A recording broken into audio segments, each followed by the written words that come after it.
தமிழ் சினிமாவில் ஒரு இடத்த பிடிக்க நடிகர்கள் பெரிய அளவில் கஷ்டத்தை சந்தித்து தான் முன்னேற முடியும். ஆனால் சில நடிகர்கள் நடித்த முதல் படமே மிகப்பெரிய ஹிட்டு கொடுத்து வாய்ப்புகள் குவியும். ஆனாலும் அவங்க தங்களோட இடத்த தவற விட்டுட்டு சில காலத்திலேயே காணாமல் போயிடுறாங்க.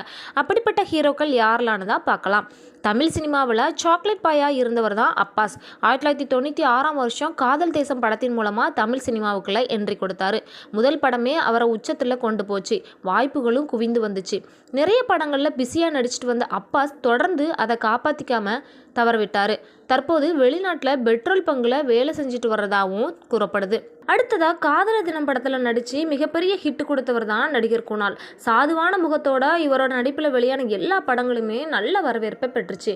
கோலிவுட்டில் கொடியெட்டி பறக்க போறாருன்னு எதிர்பார்க்கப்பட்ட நிலையில தான் காதல் தோல்வியால் தற்கொலை செஞ்சுக்கிட்டாரு. இது பலரையுமே அதிர்ச்சியில் ஆழ்த்துச்சு. அடுத்ததாக குழந்தை நட்சத்திரமா அஞ்சலி படத்தில் நடித்தவர் தான் தருண். தொடர்ந்து மீரா படத்துலையும் குழந்தை நட்சத்திரமா நடித்தார்.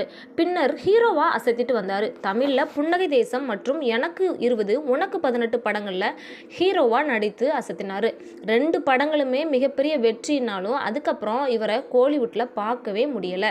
அடுத்ததாக யூனிவர்சிட்டி என்ற படத்தின் மூலமாக ஹீரோவாக அறிமுகமானவர் தான் ஜீவன். அதுக்கப்புறமா காக்கா காக்கா படத்தில் வில்லன் அவதாரம் எடுத்தார். படம் சூப்பர் ஹிட் அடிக்க அவருக்கு தொடர்ந்து பட வாய்ப்புகள் குவிஞ்சிட்டே வந்துச்சு. திருட்டு பயலே நான் அவனில்லை என ஆன்டி ஹீரோ ரோல்களில் நடிச்சுட்டு அசத்தினார். தொடர்ச்சியாக வெற்றி படங்களை கொடுத்தாலும் திடீரென இவர் சினிமாவை விட்டு விலகிட்டார். தயாரிப்பாளர் AM ரத்ன மகனான ரவி கிருஷ்ணா 2004 செல்வராகவன் இயக்கத்தில் 7G ரெயின்போ காலனி படத்தில் ஹீரோவாக நடித்தார்.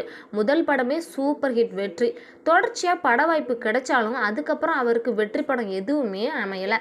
நடிப்பிலிருந்து பிரேக் எடுத்த அவர் இப்போது 7G ரெயின்போ காலனி 2ஆம் பாகத்தில் நடிப்பதாகவும் சொல்லப்படுது.